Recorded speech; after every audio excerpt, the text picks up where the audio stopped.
നമസ്കാരം. മലയാളി വാർത്തയിലേക്ക് സ്വാഗതം. മുല്ലപ്പെരിയാർ അണക്കെട്ട് ഇന്ന് രാവിലെ തുറക്കും. അണക്കെട്ടിന്റെ വൃഷ്ടിപ്രദേശത്തും തമിഴ്നാട്ടിലും കനത്ത മഴ തുടരുന്ന സാഹചര്യത്തിൽ ഡാം തുറക്കാൻ തീരുമാനമെടുക്കുകയായിരുന്നു. രാവിലെ 10 മുതൽ സ്പിൽവേ ഘട്ടം ഘട്ടമായി തുറന്ന പരമാവധി സെക്കൻഡ്സിൽ 10,000 ഘനയടി വെള്ളമാണ് പുറത്തേക്ക് ഒഴുകുക. അണക്കെട്ടിന്റെ വൃഷ്ടിപ്രദേശത്ത് മഴ ശക്തമായതോടെയാണ് അണക്കെട്ടിലേക്ക് വെള്ളം ഒഴുകി എത്തുന്നത്. ഇതോടെ ജലനിരപ്പ് നിമിഷങ്ങൾക്കകം തന്നെ ഉയർന്നു. ഇതോടെ ഡാം തുറക്കാൻ അധികൃതർ തീരുമാനമെടുത്തു. ജലനിരപ്പ് ഇന്നലെ വൈകിട്ട് 138 അടി പിന്നിട്ടതോടെ രണ്ടാം ഘട്ട മുന്നറിയിപ്പ് നൽകി. അണക്കെട്ടിന്റെ സ്പിൽവേ ഷട്ടറുകൾ തുറന്നാകും വെള്ളം പെരിയാറിലേക്ക് ഒഴുക്കുക. സെക്കൻഡ്സിൽ പരമാവധി 10,000 ഘനയടി വെള്ളം വരെ തുറന്നു വിടുമെന്നാണ് തമിഴ്നാട് പൊതുമരാമത്ത് വകുപ്പ് അറിയിച്ചിരിക്കുന്നത്. ഇതേ തുടർന്ന് പെരിയാർ തീരത്തുള്ളവർക്ക് ജാഗ്രതാ നിർദ്ദേശം നൽകി. വള്ളക്കടവ്, വണ്ടിപ്പെരിയാർ, ചപ്പാത്ത്, ആലടി, ഉപ്പുതറ, അയ്യപ്പൻ കോവിൽ വഴി ഇടുക്കി സംഭരണിയിലേക്ക് 6 മണിക്കൂർ കൊണ്ട് വെള്ളമെത്തും.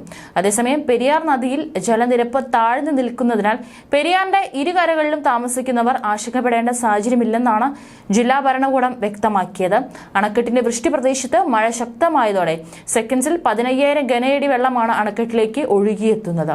തമിഴ്നാട് സെക്കൻഡ്സിൽ 1560 ഘനയടി വെള്ളമാണ് സെക്കൻഡ്സിൽ കൊണ്ടുപോകുന്നത്. അണക്കെട്ടിന്റെ വൃഷ്ടിപ്രദേശത്ത് മഴ ശക്തമായതോടെ അതിവേഗത്തിലാണ് മുല്ലപ്പെരിയാർ അണക്കെട്ടിലെ ജലനിരപ്പ് ഉയരുന്നത്. രാവിലെ 3:30 136 അടിയിലെത്തിയ ജലനിരപ്പ് 11ഓടെ 137.5 അടിയിലെത്തി. വൈകിട്ട് 4 ജലനിരപ്പ് 138 അടിയായി. ഇതോടെ തമിഴ്നാട് രണ്ടാം മുന്നറിയിപ്പും ഇടുക്കി ജില്ലാ ഭരണകൂടത്തിന് കൈമാറി. വരും മണിക്കൂറിൽ മഴ ശക്തമായാൽ ജലനിരപ്പ് അതിവേഗം ഉയരും. ഇതോടെയാണ് ചൊവ്വാഴ്ച മുല്ലപ്പെരിയാറിൽ നിന്ന് പുറത്തേക്ക് വെള്ളം ഒഴുക്കാൻ തമിഴ്നാട് തീരുമാനിച്ചത്. ജലനിരപ്പ് 142 അടിയിലേക്ക് എത്തിയാൽ 2000 ഘനയടി തമിഴ്നാട്ടിലേക്കും ബാക്കി കേരളത്തിലേക്കും തുറന്നുവിടാനാണ് തമിഴ്നാടിന്റെ തീരുമാനം. കുമളിയിൽ മഴ കുറഞ്ഞിട്ടുണ്ടെങ്കിലും അണക്കെട്ടിന്റെ വൃഷ്ടിപ്രദേശത്തോട് ചേർന്നുള്ള തമിഴ്നാട് വനമേഖലയിൽ മഴ തുടരുന്നതാണ് ജലനിരപ്പ് ഉയരാൻ കാരണം. മുല്ലപ്പെരിയാറിൽ നിന്നുള്ള വെള്ളം ശേഖരിക്കുന്ന വൈഗ ഡാമിൽ പരമാവധി സംഭരണ ശേഷി 71.